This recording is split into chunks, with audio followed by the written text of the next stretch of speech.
कृष्ण हरी. अध्याय 9 राजविद्या राजगुह्य योग. ओवी क्रमांक 307 पासून पुढे पूर्ण अध्याय आपणास आज पारायण करावयाचा आहे. या अध्यायात माऊलीने उपासनेचे फळ सांगितलेले आहे. भक्त हे मनामध्ये काही हेतू ठेवून सकामतेने भक्ती करतात, तर काही भक्त निष्कामतेने निस्वार्थपणे भक्ती करतात. सकामतेचे फळ वेगळे, निष्काम भक्तीचे फळ वेगळे, ते माऊली इथे सांगतात. देवलोक, पितृलोक, देवत्व प्राप्ती करणारे भक्त, मग यांचे वर्णन माऊली इथे करतात. आपण पुण्य कमवले स्वर्गात जागा मिळतो, पापाचा संचय केला नरकात जागा मिळते.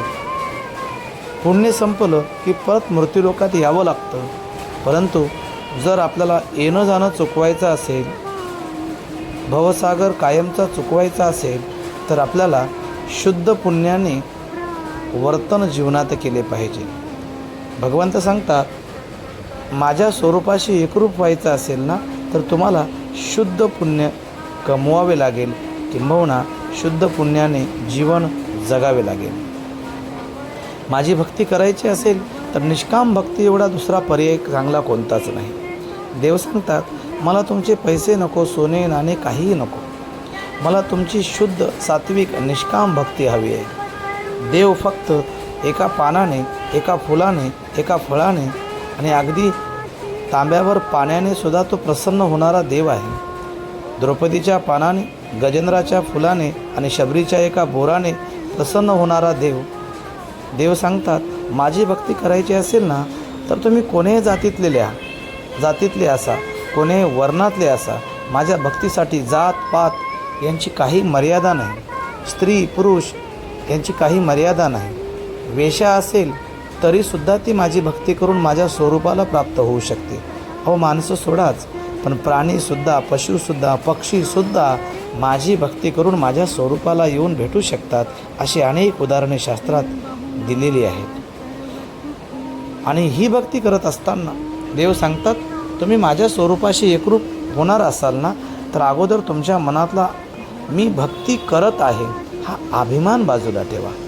मी पूजा करतोय, मी जप करतोय, मी तप करतोय, उपास व्रत वैकल्य करतोय, हे तुमच्या मनात आलं ना, की त्या क्षणाला तुम्ही माझ्यापासून दूर झालात. आणि म्हणून तुम्ही माझी भक्ती करत असताना अभिमान बाजूला ठेवा. निराभिमान होऊन, निस्वार्थ होऊन, निश्चळपणे तुम्ही माझी भक्ती करा. कारण तुम्ही जशी भक्ती करणार तशी तुम्हाला फळ मिळणार. तुम्ही जसे कर्म करणार तसे तुम्हाला फळ मिळणार. जन्म, पुनर्जन्म, नरक, स्वर्ग, ह्या सगळ्या ज्या गोष्टी आहेत त्या आपल्या कर्मानुसार आपल्या वाट्याला येतात. हे भगवंत इथे आवर्जून सांगतात. आणि शेवटी भगवंत अर्जुनाला सांगत असताना उपदेश करतात, प्रत्येकजण मी जास्त जीव जगणार आहे, किंबहुना मी अमरच आहे, या भावनेत जगतोय. हल्ली आपणसुद्धा वाढदिवस साजरे करतो, तर इथे माऊलीनं आवर्जून सांगितलं, अरे आपण जन्मलोय ना, आईच्या उदरात प्रवेश केला त्या दिवसापासून आपल्या पाठीमागे काळ लागलेला आहे. मग जन्मल्यानंतर आपण एक एक दिवस, एक एक वर्ष, एक एक महिना आपण आयुष्यातला कमी करत आहोत ठरवलेल्या वेळेतील.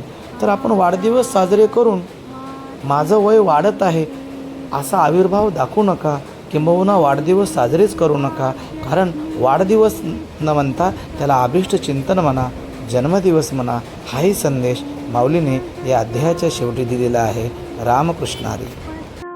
ज्ञानोबा माऊली तुकाराम.